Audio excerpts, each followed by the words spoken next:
ઉનાળુ વેકેશન પૂર્ણ થતાં જ શાળા અને કોલેજોમાં પ્રથમ સત્રનું શિક્ષણ આજથી 13મી જૂનથી શરૂ થયું છે. તો શાળાઓમાં પ્રથમ દિવસે કમ્પાઉન્ડ વિદ્યાર્થીઓના કલરવથી ગુંજી ઉઠ્યા હતા. કેટલીક શાળાઓમાં વિદ્યાર્થીઓના પગની છાપ પણ લેવાઈ હતી. આજથી નવા શૈક્ષણિક વર્ષની શરૂઆત થઈ છે. ઉનાળુ વેકેશનમાં ભયંકર ભાસતી શાળાઓ વિદ્યાર્થીઓના કલબલાટથી ગુંજી ઉઠી છે. ત્યારે શાળામાં પ્રથમવાર પગલાં પાડનારા ભૂલકાઓના પગની છાપ લેવાઈ હતી. શાળાઓમાં વેકેશન બાદ વિદ્યાર્થીઓ આવતા તેમના કલરવથી કમ્પાઉન્ડો ગુંજ્યા હતા. બાળકોના શાળાએ પ્રથમ દિવસે મૂકવા વાલીઓ પણ ઉમટી પડ્યા હતા. તો પ્રથમ દિવસે શાળાએ આવનાર કેટલાક ભૂલકાઓ રડતા જોવા મળ્યા હતા, તો કેટલાક ભૂલકાઓ ખુશખુશાલ થઈ શાળાએ આવ્યા હતા. ચાલુ જ રાખજો, બોલો અટકતા નહીં. ચાલો જી સાહેબ, આપનો પરિચય.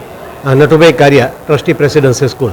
સાહેબ, કંઈ પરિપત્ર બહાર પાડવામાં આવે છે સ્કૂલ વાહન લઈને, શું જ આખું સ્કૂલ વાહનને લઈને જે ડીઓ દ્વારા પરિપત્ર આપવામાં આવ્યો છે, એમાં જો પ્રાઇવેટ વાહન હોય અને બાળકો પ્રાઇવેટ વાહનમાં આવતા હોય તો એમાં વાલીએ એક સંમતિપત્ર લખીને આપવું પડશે કે પોતાની જવાબદારીથી બાળકોને મોકલે છે.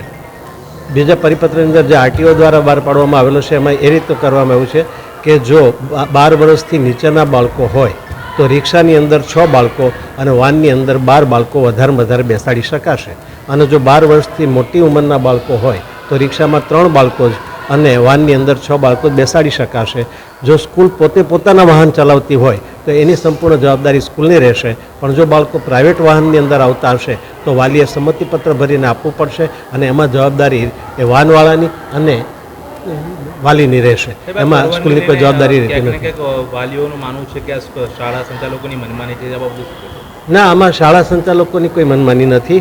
શાળાની અંદર પોતાની જે કંઈ માનો કે ગાડીઓ હોય અને એમાં જો બાળકો આવતા હોય તો એમાં શાળાની સંપૂર્ણ જવાબદારી શાળાની રહે છે. પણ જો બાળકો પ્રાઇવેટ વાહનમાં આવતા હોય તો એ વાલી પોતાની સુવિધાથી બાળકોને પ્રાઇવેટ વાહનની અંદર મોકલે છે અને એની અંદર શાળા પોતે કોઈ જગ્યાએ ઇન્વોલ્વ થતી નથી.